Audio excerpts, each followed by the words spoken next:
आज हम लेकर आए हैं कक्षा 7 के विज्ञान और कक्षा 7 के विज्ञान का अध्याय 2 में है प्राणियों में पोषण। यानी प्राणियों में पोषण का जितना भी महत्वपूर्ण प्रश्न होगा वो हम क्वेश्चन MCQ क्वेश्चन के रूप में आए हैं, यानी कि मल्टीपल चॉइस क्वेश्चंस। इसमें चलिए क्वेश्चन की ओर आगे बढ़ते हैं।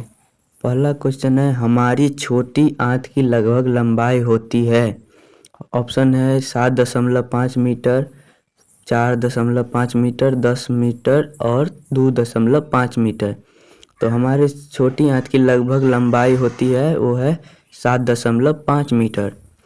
चलिए अगले क्वेश्चन, मनुष्यों में लगभग कितने समय के बाद दूध के दांत गिर जाते हैं। ऑप्शन है 4 वर्ष, 8 वर्ष, 13 वर्ष और 60 वर्ष। यानी मनुष्यों में लगभग कितने समय के बाद दांत के दूध टूट जाते हैं, तो वो है 8 वर्ष के बाद। हमारे मुंह में जीभ का कार्य है। हमारे मुंह में जीभ का कार्य है बोलने में सहायता करना, भोजन को लार के साथ मिलाना, स्वाद का पता लगाना और यह उपयुक्त सभी, यानी बोलने में भी सहायता करता है, भोजन को लार के साथ भी मिलाता है, स्वाद का भी पता लगाता है। तो हमारे विचार से इन तीनों का ही सही आंसर उत्तर होगा।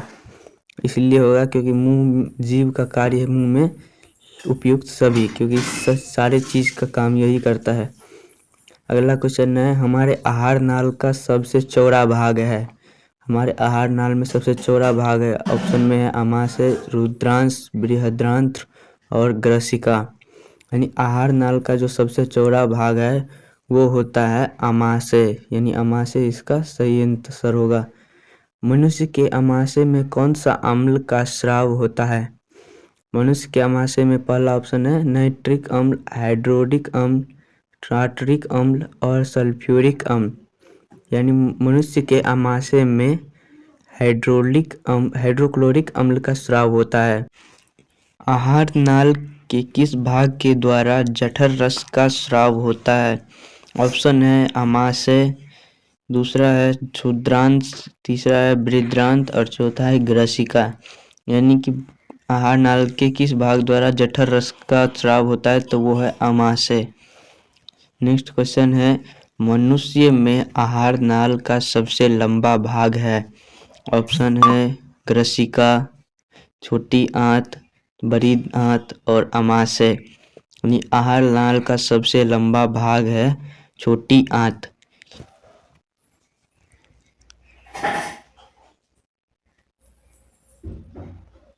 हमारे शरीर की सबसे बड़ी ग्रंथि क्या है। हमारे शरीर की सबसे बड़ी ग्रंथि अग्राशय, यकृत, लाला ग्रंथि या थायराइड ग्रंथि। हमारे शरीर की सबसे बड़ी ग्रंथि होती है वो है यकृत। यकृत द्वारा स्रावित पीत रस किसके पाचन में सहायक होते हैं। पहला ऑप्शन है हमारा कार्बोहाइड्रेट, दूसरा है प्रोटीन, तीसरा है वसा और चौथा इनमें से कोई नहीं। यानी यकृत द्वारा स्रावित पीत रस किसके पाचन में सहायक होते हैं, तो वो है किसके पाचन में सहायक होते हैं, तो वो है वसा। वसा के पाचन में सहायक होते हैं। कौन से पदार्थ का पाचन रूमिनेंट में होता है परंतु मनुष्य में नहीं। ऑप्शन है वसा, प्रोटीन, सेलुलोस और सुक्रोस। यानी कि कौन सा ऐसा पदार्थ है जिसका पाचन रूमिनेंट में होता है परंतु मनुष्य में नहीं, तो वो है ऑप्शन नंबर सी, सेल्यूलोस। पचे हुए भोजन से जल का अवशोषण किस भाग के द्वारा होता है, तो वह है क्षुद्रांश, बृहदांश, मलाशय या फिर अमाशय। यानी कि इसका सही आंसर होगा बृहदांत्र। मनुष्य के मुंह में कितने प्रकार के दांत होते हैं। ऑप्शन में है 2, 3, 4 या फिर 5। मनुष्य के मुंह में 4 प्रकार के दांत होते हैं। पहला हो गया कृतंक, रदनक या अग्रचावर्णक और चवर्णक। यानी इसका आंसर होगा 4 प्रकार के दांत होते हैं।